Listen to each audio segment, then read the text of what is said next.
ඔයාලා දන්නවද 2026 පෙබරවාරි 24 වෙනිදා දේශීය ආදායම් දෙපාර්තමේන්තුවේ නොටිස් එකක් ඉෂු කරනවා.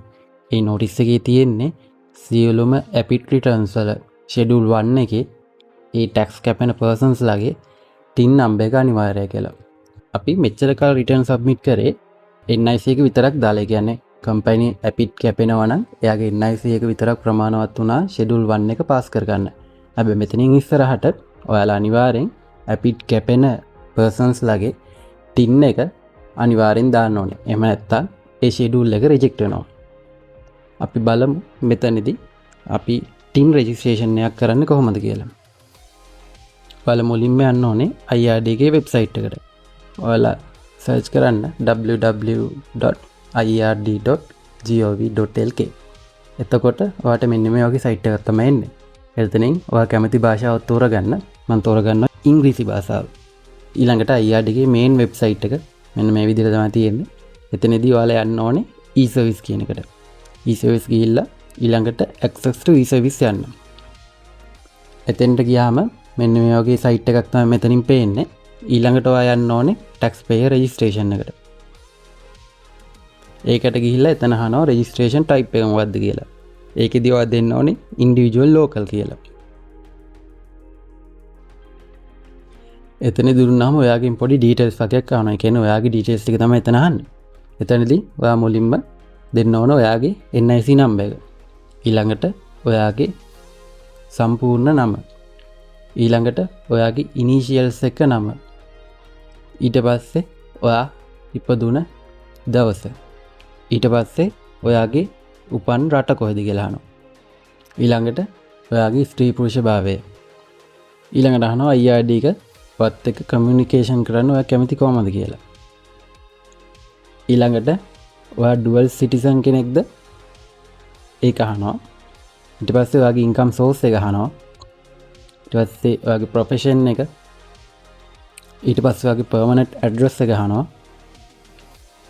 ඊළඟට ඔයාගේ ප්‍රොවින්ස් එක, ඩිස්ට්‍රික්ට් එක, ඩිවිෂනල් සෙක්‍රටරියට් එක, ඊට පස්සේ ග්‍රාම නිලධාරි ඩිවිෂන් එක.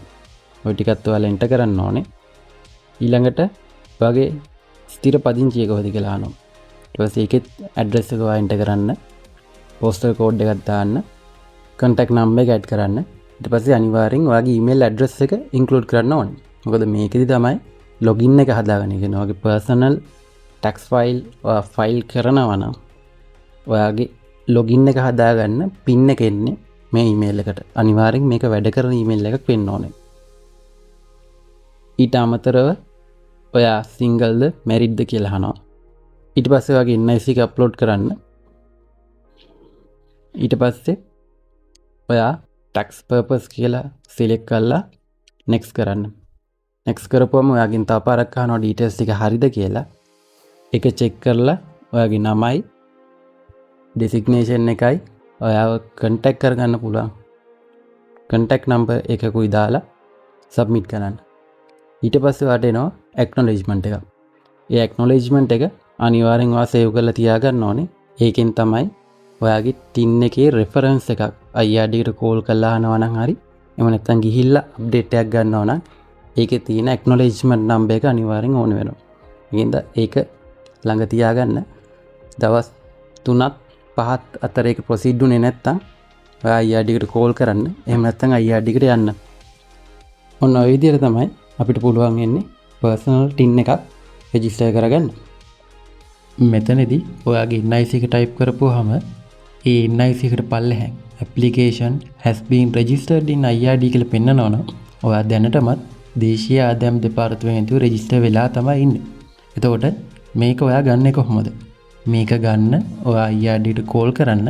එහෙම නැත්නම් ඔයාගේ ළඟම තියෙන දේශීය ආදායම් දෙපාර්තමේන්තුවට ඔයා ගියා නම් ඔයාගේ ටින් එක කලෙක්ට් කරගන්න පුළුවන්.